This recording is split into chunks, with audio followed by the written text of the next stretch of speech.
नमस्कार दोस्तों, स्वागत है आपका अपना ही यूट्यूब चैनल टुडे एग्जाम पर। दोस्तों, जैसा कि आज है आपका 15 जून 2023 और आज भी जो है एमटीएस का एग्जाम था। थर्ड शिफ्ट की भी एग्जाम समाप्त हो गई है।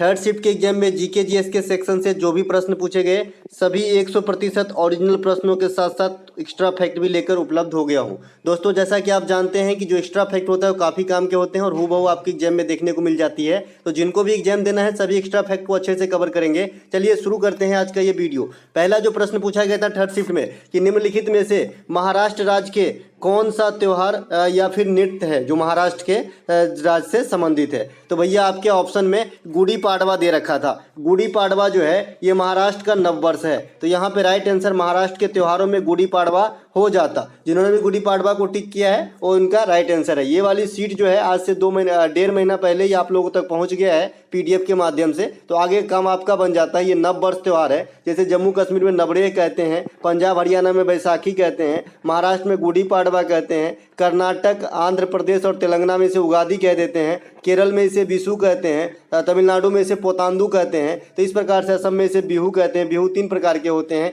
तो इस प्रकार से आपको ध्यान रखना है जी। ये सब नववर्ष त्यौहार है। एक मकर बिलक्कू वाला जो है आपका मकर संक्रांति के समय वाला लिस्ट वो भी दे दिया हूँ, तो उन्हें भी देख ले। इनको स्किप किया था एग्जामिनर इस वाले फेज में, लेकिन फिर से आज स्टार्ट कर दिया। ठीक है। इसके अलावा रंगोली, तमाशा, कोली, लेजिम, शिवाजी उत्सव, गणपति उत्सव ये सभी महाराष्ट्र के प्रमुख त्योहार और नृत्यों में से हैं। जिसमें से शिवाजी उत्सव और गणपति उत्सव इन दोनों का शुरू करने का श्रेय जो है बाल गंगाधर तिलक को दिया जाता है। तो ये बात भी आपको ध्यान रखना है। ठीक है। इसके अलावा जो कोली डांस है ये महाराष्ट्र में जो फिशरमैन होते हैं, मछुआरा समुदाय होते हैं, उनके द्वारा किया जाता है। क्योंकि यहाँ पे कोली एक समुदाय का ही नाम है जिनका काम है मछली पालन या मछली पकड़ना। महाबलेश्वर भी महाराष्ट्र में है जहाँ से कृष्णा नदी का उद्गम होता है। तो ये बात ध्यान रखना है। अजंता, एलोरा, एलिफेंटा ये तीनों ही गुफा महाराष्ट्र के अंदर है, लेकिन एलिफेंटा पास जो है ये आपका श्रीलंका के अंदर है ना। गेटवे ऑफ इंडिया है ना, ये आपका जो है ताज होटल के जस्ट सामने है, ये भी महाराष्ट्र में है। संजय गांधी नेशनल पार्क ये भी महाराष्ट्र में है, लेकिन खाली संजय नेशनल पार्क कहेगा तो ये आपका कहाँ पे हो जाता है, एमपी के अंदर हो जाता है। एमपी के अंदर जो हाल फिलहाल में नेशनल पार्क पूछेंगे बांधवगढ़ और संजय, तो इन्हें भी ध्यान रखेंगे। इसके अलावा जो अगला प्रश्न है हमारा, निम्नलिखित में से किस शहर की सबसे पहले 10 लाख जनसंख्या हुई थी। ऑप्शन में आपका बर्लिन, लंदन, न्यूयॉर्क दिया गया था। ठीक है। तो ये आपका ये सारे क्वेश्चन भेजने का श्रेय जो है नितिन सैनी को दिया जाता है। तो बहुत बहुत धन्यवाद भैया, है ना। मैं स्क्रीनशॉट भी भेज दूंगा आप लोगों को टेलीग्राम पे वेरीफाई करने के लिए, ताकि भाई को थोड़ा सा खुशी मिले। उन्होंने मेहनत करके पूरा क्वेश्चन हूबहू लिख के टाइप करके भेजे हैं, है ना। निम्नलिखित में से किस शहर की सबसे पहले जनसंख्या 10 लाख हुई थी। तो इसमें से बर्लिन, लंदन और न्यूयॉर्क, इसमें से लंदन आपका राइट आंसर है जी। लंदन में सबसे पहले 10 लाख की जनसंख्या होने वाली शहरों का कीर्तिमान रचा था। इसके अलावा लंदन टेम्स नदी के किनारे स्थित है। तो ये बात भी आपको ध्यान रखने हैं। नमस्ते लंदन में दिखाया भी है। इसके अलावा वर्ष 2022 तक सबसे अधिक जनसंख्या वाला शहर जो है ये टोक्यो को नामित किया गया है। एक्चुअली ये बदलता रहता है ना। अभी जो मोस्ट क्राउडेड आपका जो सिटी है विश्व में ये टोक्यो है जो जापान के अंदर है। इसके अलावा भारत में 4 महानगर है जिसमें सबसे अधिक जनसंख्या मुंबई जो है यहाँ का है महानगरों में। ठीक है। इसके अलावा महानगर 4 कौन कौन से हैं आप लोग कमेंट कर दीजिएगा। अगला प्रश्न पूछा गया था राज्यसभा के सदस्यों का कार्यकाल कितने वर्षों का होता है। सब दिन बताते हैं भाई 2 बात, एक तो सदस्यों का कार्यकाल और एक तो राज्यसभा का कार्यकाल। तो राज्यसभा मान लीजिए ये राज्यसभा है और ये लोकसभा है, तो इसका तो जनरली 5 ईयर जो है कार्यकाल होता है। ये घर है ना, ये घर है, आदमी नहीं है ना। लेकिन राज्यसभा का कार्यकाल परमानेंट होता है, अस्थाई होता है ना। तो राज्यसभा के सदस्यों का मेंबर का जो है आपका कार्यकाल पूछा गया है तो 6 वर्षों का होता है ना। राज्यसभा जो है अस्थाई सदन है, इसका विघटन यानी समापन कभी भी संभव नहीं है। राज्यसभा में मैक्सिमम नंबर ऑफ जो मेंबर होते हैं 250 होते हैं, जिसमें 238 चुनाव के माध्यम से और 12 जो है राष्ट्रपति के मनोनयन से आता है। राज्यसभा का चुनाव कौन करवाता है, चुनाव आयोग ही करवाता है। लोकसभा का चुनाव भी चुनाव आयोग ही करवाते हैं। विधानसभा, राष्ट्रपति और उपराष्ट्रपति के चुनाव भी कौन कराते हैं, आपका चुनाव आयोग ही करवाते हैं। लेकिन नगर निगम और पंचायत का चुनाव जो है ये राज्य चुनाव आयोग के द्वारा किया जाता है। तो ये बात जरूर ध्यान रखेंगे। इसके अलावा राज्यसभा जो है संसद के ऊपरी सदन है। निम्न सदन कौन सा है भाई, तो निम्न सदन जो है ये लोकसभा है। राज्यसभा में सभापति कौन होते हैं, तो भारत के जो उपराष्ट्रपति होते हैं वर्तमान में जगदीप धनखड़ साहब जो हैं ये राज्यसभा के सभापति होंगे। देखिए संसद से संबंधित आर्टिकल भी मैंने आपको याद करवाने की बात करी है ना। संसद से संबंधित जो आर्टिकल है ये बड़ा ही सिंपल है 79 80 और 81 है ना, इसमें क्या होता है सौ र ल है ना, इसमें क्या होता है सौ र ल, सौ से संसद, र से राज्यसभा और ल से होता है आपका लोकसभा। तीनों एकदम लगातार हैं 79 80 और 81, तो इसे भी ध्यान रखेंगे। यही 79 80 और 81, ये जो 79 को डिफाइन करता है यह 80 प्लस 81 है ना प्लस 52, ये तीनों मिलके जो है संसद बन जाते हैं 79 है ना। कैसे? राज्यसभा लोकसभा और भारत के राष्ट्रपति मिलके ही भारत का संसद का जो है फॉर्मेशन यानी डिफाइन किया गया है। तो संसद की जो 79 परिभाषा है ये 80 81 और राष्ट्रपति का जो पद है ये 52 में है, तो तीनों को जोड़ेंगे तो 79 आता है। तो इस प्रकार से भी आप नए अंदाज में सीख सकते हैं। इसके अलावा निम्नलिखित में से अच्छा लोकसभा में जो सदस्य आते हैं भैया उसमें 20 सदस्य जो है यूनियन टेरिटरीज के लिए जो है आपका आरक्षित रखा गया है, तो ध्यान रखेंगे। इसके अलावा निम्नलिखित में से कुचिपुड़ी से संबंधित नहीं है। आपके ऑप्शन में तो दो मिला है मुझे, वेदांतम सत्यनारायण और राधा रेड्डी, तो ये दोनों कुचिपुड़ी से ही संबंधित है। एक ऐसा कलाकार जो एक्सेप्ट कुचिपुड़ी होना चाहिए, ये आपका आंसर हो जाएगा। ठीक है, यहाँ पे चारों ऑप्शन प्राप्त नहीं है, दो प्राप्त हुए हैं, दोनों कुचिपुड़ी से संबंधित है, तो ये दोनों आंसर तो नहीं होगा। इसके अलावा यामिनी कृष्णमूर्ति, ये कुचिपुड़ी के साथ साथ भरतनाट्यम भी कर लेते हैं, इस पे जो है ताला लगाइए, मतलब स्टार लगाइए। लक्ष्मी नारायण शास्त्री, रेड्डी फैमिली, वेदांतम सत्यनारायण है ना, इसके अलावा स्वपन सुंदरी, ये सभी के सभी जो है कुचिपुड़ी के कलाकार हैं। इनके अलावा कोई एक नाम होगा, तीन इसी प्रकार से होगा और एक जो है अलग होगा। यामिनी कृष्णमूर्ति भरतनाट्यम में भी देखने को मिलेगा और कुचिपुड़ी में भी। सोनल मानसिंह ये भरतनाट्यम में भी मिलेगा और ओडिसी में मिलेगा। रुक्मिणी देवी अरुणडेल, लीला सैमसन, मृणालिनी साराभाई है ना, मृणालिनी साराभाई को आप दर्पण स्टूडियो के लिए जानते हैं, दर्पण स्टूडियो के लिए जानते हैं। सुब्रमण्यम, पद्मा सुब्रमण्यम, एस के सरोज, ये सभी के सभी जो हैं आपके भरतनाट्यम से संबंधित कलाकारों में से हैं। ठीक है, उदय शंकर, कृष्णा नायर, कृष्णन कुट्टी, आनंद शिवरामन, ये सभी के सभी कथकली के प्रमुख कलाकार हैं जो केरल से संबंधित है। और ये भी क्वेश्चन अलग से पूछा गया है कि कथकली कहाँ का नृत्य है। ठीक है, अब देखिए कल्याणी अम्मा, यही पूछा जाता है, कल्याणी अम्मा और रागिनी देवी। गीता गायक, गायक नहीं है नायक होगा, हाँ नायक सही है, गीता नायक, ये तीनों के तीनों मोहिनी अट्टम से संबंधित है। संयुक्ता पनिगिरी, सोनल मानसिंह, किरण सहगल है ना, गुरु केलुचरण महापात्रा है ना, केलुचरण महापात्रा, सुजाता महापात्रा, ये सभी के सभी जो हैं आपके ओडिसी संबंधित हो जाएगा जी। इसके अलावा झावेरी बहन, ये चार बहनें, दर्शना, नैना, सुवर्णा है ना, चारू माथर, कलावती देवी, बिंबावती देवी है ना, सविता मेहता, और जो भी सिंह सरनेम है, गोपाल सिंह, सोनरिक सिंह, आतंब सिंह है ना, ये जो भी है, नल कुमार सिंह, ये सभी के सभी जो है आप, गुरु विपिन सिंह, ये सभी के सभी जो है मणिपुरी में आ जाएंगे। मैंने कुल बता दिया है, सिंह रहेगा तो मणिपुरी, महाराज रहेगा तो कथक, महाराज रहेगा तो कथक, रेड्डी रहेगा तो आपको जो है कुचिपुड़ी के साथ भागना है, महापात्रा रहेगा या फिर पटनायक रहेगा तो आपको जाना है ओडिसी के साथ है ना। इसके अलावा मिताली राज का आत्मकथा पूछ लिया है, तो मिताली राज का आत्मकथा है अनगॉडेड राज, इसका नाम है अनगॉडेड राज है ना। मिताली राज का ओरिजिनल मतलब जो किताब का नाम है अनगॉडेड राज, तो इसे भी ध्यान रखेंगे। इसके अलावा मिताली राज एकमात्र ऐसा भारतीय है जो 10,000 रन तक पहुंचने वाली महिला बनी है ना। और मिताली राज को पिछला वाला जो मेजर ध्यानचंद पुरस्कार है जो 12 आदमी को दिया गया था 2021 के लिए, 2022 के लिए मात्र 1 आदमी को दिया गया है, शरद कमल को। ठीक है, जो पिछले साल वाला जो 12 आदमी को दिया गया था इसमें एक मिताली राज भी शामिल थी जो आउटसाइडर थी। मिताली राज और सुनील छेत्री ये आउटसाइडर थी, बाद बाकी सभी ओलंपिक के या फिर पैरा ओलंपिक के खिलाड़ी थे। ठीक है, इसके अलावा कुछ अन्य खिलाड़ी जिनके यहाँ पे आत्मकथा इससे पहले भी आपको जो है परिचित करवा ही दिया था, फिर से देख लीजिए। प्लेइंग इट माय वे ये सचिन तेंदुलकर की किताब है, the state from the heart ये कपिल देव की किताब है, सनी डेज है ना, सनी डेज सुनील गावस्कर का किताब है, अटूट मैरी कॉम का किताब है, मेरे जीवन का परीक्षण अर्जुन सिंह का किताब है ना, डिफिकल्टी इन माय लाइफ है ना। इसके अलावा एस एंगेट्स ओट्स ये सानिया मिर्जा का किताब है ना, विन टू प्लेइंग है ना, साइना नेहवाल का किताब है। तो ये दोनों जो सानिया मिर्जा और साइना नेहवाल का है ना, आने वाले शिफ्ट में यही टॉप पे रहेगा है ना। इसके अलावा ये सेंचुरी इज नॉट एनफ बता दिए हैं, the race of my life ये भी पूछा जा चुका है। मिल्खा सिंह साहब के कल इसके बारे में, इनके बेटे के बारे में पूछा गया था कि जी मिल्खा सिंह किससे संबंधित है, तो गोल्फर है ना, ये भी बता रखा था मैंने। इसके अलावा ये मोहम्मद अली का देहांत हो गया है, जो पेशेवर अमेरिकन मुक्केबाज थे, तो इनको भी ध्यान रखेंगे। The greatest my on story इनकी किताब का नाम है। इसके अलावा सुरेश रैना की किताब का नाम बिलीव है, लक्ष्मण की किताब का नाम 281 एंड बियॉन्ड है। इस प्रकार से ध्यान रखेंगे जी, है ना। इसके अलावा हृदय से कार्बन डाइऑक्साइड को कौन वापस ले जाता है। देखिए मैं एक दिन फिगर बना के आपको बताया था, मेरी फिगर तो बहुत कमजोर है, फिर भी मैंने आपको बताया था कि मान लीजिए ये मुंह है और ये नाक है, तो यहाँ से जब हम हवा लेते हैं, है ना, तो यहाँ पे आ जाता है फेफड़े के अंदर। फेफड़े के अंदर अनेकों प्रकार के मतलब बहुत सारे चेम्बर बने होते हैं, जहाँ पे लाल रक्त कण जो है पहले से आके बैठे रहते हैं, इसमें खून भरा रहता है, ठीक है। इस लाल रक्त कण में जो ऑक्सीजन हीमोग्लोबिन होता है, ये ऑक्सीजन को लेकर शरीर के विभिन्न पार्टों में जो है रन कराते हैं, और सेल में उपस्थित किसको देता है, माइटोकॉन्ड्रिया को, और वहां से कार्बन डाइऑक्साइड को फिर घसीटते ले आता है, यही आरबीसी, ठीक है। तो यहाँ पे आरबीसी आंसर हो जाएगा, आरबीसी आंसर हो जाएगा, आरबीसी, ठीक है। आरबीसी अगर ऑप्शन में है तो आरबीसी आंसर हो जाएगा। इसके अलावा खून ऑप्शन में है तो खून हो जाएगा, है ना। तो डिपेंड करता है कि एग्जैक्ट ऑप्शन में क्या था। शरीर के विभिन्न भागों में ऑक्सीजन ले जाने का काम जो है आरबीसी में उपस्थित हीमोग्लोबिन का ही होता है। अलग से भी पूछा जाता है, और आज ही मैंने बताया था कि हीमोग्लोबिन का कार्य क्या होता है, लेकिन मैंने ये नहीं बताया था कि कार्बन डाइऑक्साइड को वापस कौन ले भेजता है बाहर, है ना। तो सब चीज तो नहीं हर वक्त सटीक ही लग जाएगा भाई, मैं कोई जादूगर तो हूं नहीं।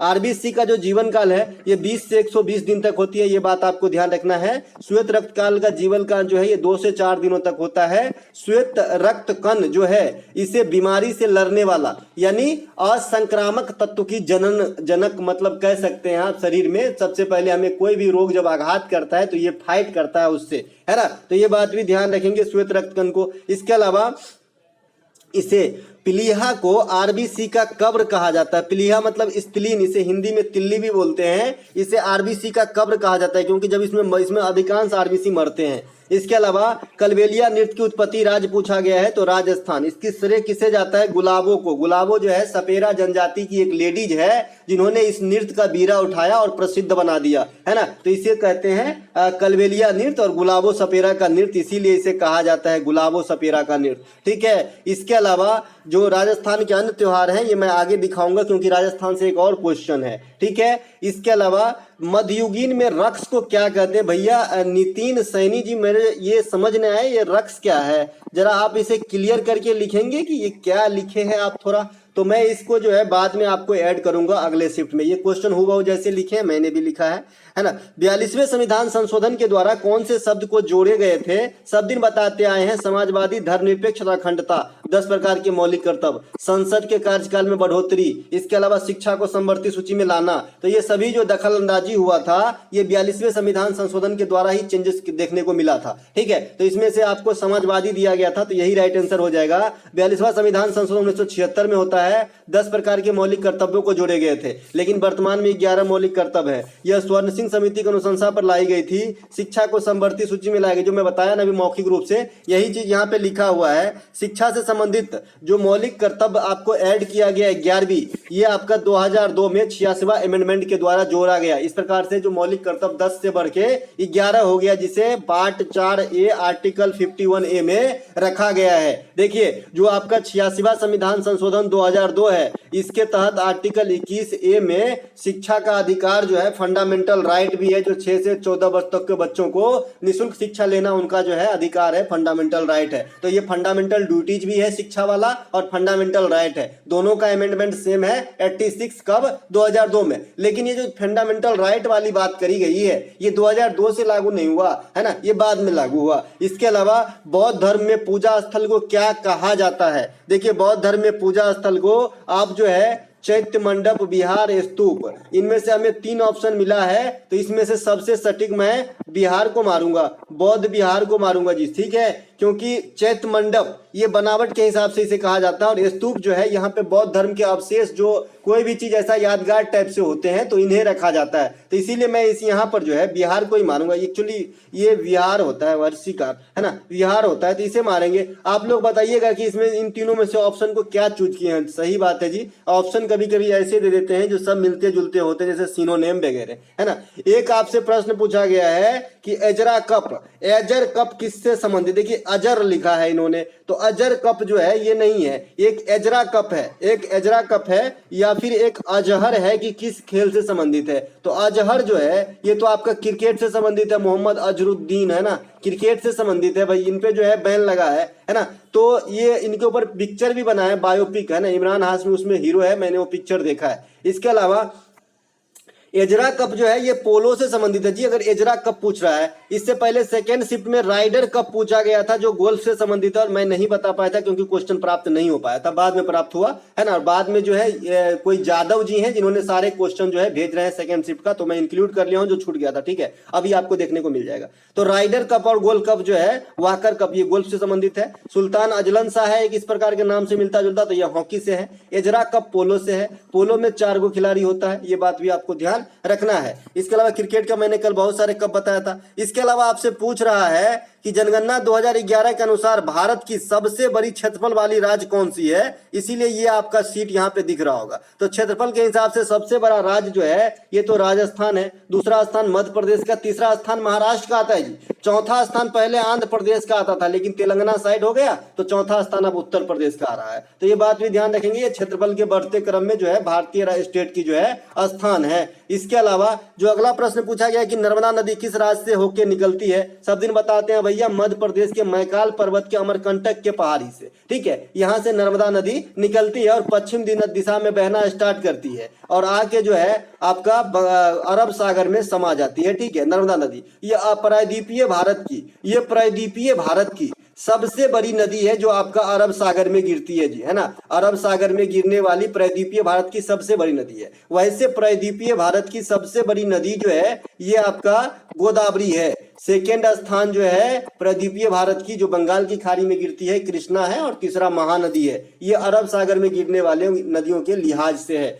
अब देखिए जो नर्मदा नदी है इस पे आपका सरदार सरोवर परियोजना, ओमकारेश्वर परियोजना स्थित है। इसके अलावा सरदार सरोवर परियोजना बहुत पूछा जाता है, इसे मध्य प्रदेश का लाइफ लाइन कहा जाता है जी नर्मदा नदी को, और ये सबसे बड़ी जो है इनका, ये डेल्टा का निर्माण नहीं करता है। अब डेल्टा क्या होता है आप जानते हैं, जो तिकोना जो अवक्षेप नदी द्वारा बहा के लेके जो जमा करवाता है उसे ही डेल्टा कहा जाता है। और ये दुनिया में सबसे बड़ी डेल्टा जो है ये सुंदरबन डेल्टा है। ये कहाँ पे है जी, पश्चिम बंगाल के अंदर, और ये बांग्लादेश के सीमा तक भी लगती है, तो ये बात भी ध्यान रखेंगे। CHSL में क्वेश्चन पूछा गया था कि सुंदरबन डेल्टा की सीमा किस राज्य को टच कर लेती है, तो बांग्लादेश है ना। इसे गंगा ब्रह्मपुत्र डेल्टा भी कहते हैं, है ना, ये बात भी ध्यान रख लीजिएगा, है ना, गंगा और ब्रह्मपुत्र डेल्टा भी कहते हैं सुंदरबन डेल्टा को।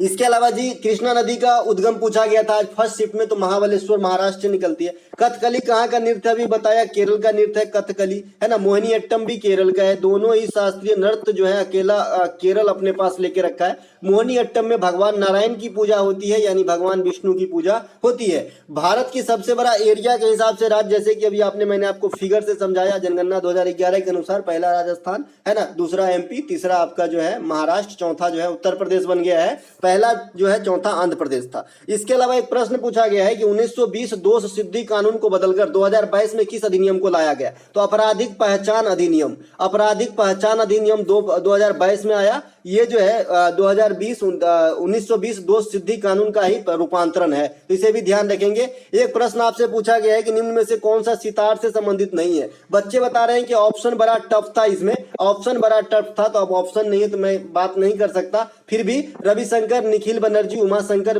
बंदे हसन, विलायत खां, ये सभी के सभी सितार से संबंधित है, तो इन्हें भी ध्यान रखेंगे, ठीक है। अगर मिला लीजिएगा कि जो मैं PDF दिया हूं उससे ऑप्शन मैच कर रहा है कि नहीं, क्योंकि मैं 3-4 दिन पहले जो वीडियो बनाया था जिस दिन एग्जाम नहीं था, उस दिन मैं सितार का जो है पुराने खंगाल के, आज से 10 साल 5 साल के अंदर जितने भी मतलब जो कि लुसेंट वगैरह में नाम नहीं है वैसा डाल के मैंने आपको PDF दिया था, देख लीजिएगा कि उसमें से है क्या। इसके अलावा जो सेकेंड शिफ्ट का कुछ क्वेश्चन छूट गए हैं, ये आप देख लीजिए। सेकेंड शिफ्ट में एक क्वेश्चन पूछा गया था कि उत्तरी क्षेत्र में तापमान बढ़ने से क्या प्रभाव पड़ता है। वायुदाब बढ़ता है, वायुदाब घटता है, वर्षा होती है, गर्मी बढ़ती है। मैं तो सीधा सीधा तापमान बढ़ने से गर्मी बढ़ा दूंगा जी, है ना। इसके अलावा प्रथम भारतीय महिला जिसे ग्रैमी अवार्ड मिला था, तो ये आपका तन्वी शाह था, है ना। तन्वी शाह जो है प्रथम भारतीय महिला, इसके बाद में जो बहुत सारे महिला हुई, है ना, लेकिन तन्वी शाह फर्स्ट महिला हुई जिसे ग्रैमी अवार्ड मिला था भारतीय में, है ना। ग्रैमी अवार्ड प्राप्त करने वाले प्रथम भारतीय और प्रथम पुरुष पंडित रविशंकर साहब जो सितार से संबंधित है ना। वर्तमान में ग्रैमी अवार्ड के जो होल्डर है इंडिया में AR रहमान है, रिकी केज है, फाल्गुनी शाह है, ये सभी के सभी जो है ग्रैमी अवार्ड के जो है प्राप्त करता है इंडियन, है ना। इसके अलावा ब्रिटा डांस आपसे पूछा गया था।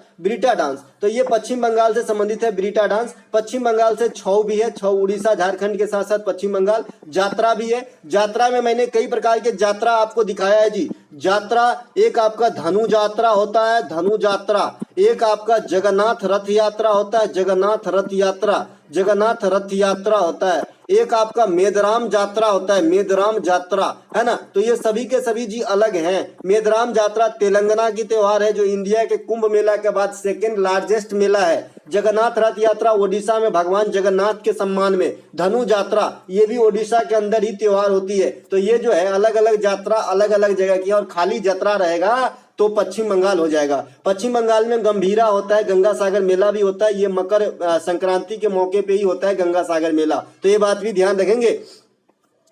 राष्ट्रीय शिक्षा नीति 2020 अपनाने वाला प्रथम राज्य, देखिए मुझे वहां पे लगा कि प्रथम भारतीय दक्षिणी राज्य, है ना, इसलिए मैंने कर्नाटक बता दिया है और मैंने कमेंट को नीचे पिन कर दिया था कि गलती होगा भैया सुधार कर लीजिए, है ना। तो वैसे राष्ट्रीय शिक्षा नीति 2020 अपनाने वाला प्रथम ओवरऑल इंडियन स्टेट में उत्तराखंड हो जाएगा, है ना। और प्रथम दक्षिणी राज्य कहेगा ना तब कर्नाटक होगा, ठीक है। ये जो है जुलाई महीना में अपनाया है और ये जो है अगस्त महीना में अपनाया है कर्नाटक, ठीक है। इसके अलावा GST अपनाने वाला प्रथम राज्य असम है, ये ध्यान रखेंगे। जातिगत जनगणना कराने वाला प्रथम राज्य बना है बिहार, तो ये करंट सेक्शन से आएंगे, तो इन्हें भी ध्यान रखेंगे, ठीक है। इसके अलावा अगला जो हमारा प्रश्न है, भूटान का राष्ट्रीय खेल पूछा गया था, सेकंड शिफ्ट की क्वेश्चन है ये, तो ये तीरंदाजी है। भूटान की राष्ट्रीय भाषा जोखंगा बता दिए हैं। झूम भूटान की जो मुद्रा है न्यूट्रोगलम है, तो ये बात भी ध्यान रखेंगे। झूम खेती को और क्या कहते हैं भैया, काट छांट वाली खेती पहाड़ी ढलान पे की जाती है। झारखंड में इसे कुरुबा, राजस्थान में इसे बालरा, आंध्र प्रदेश में इसे पोडू कहा जाता है। मच्छर किस समुदाय के प्राणी है, अर्थोपोडा है। कीट पतंग जो भी है, केकड़ा,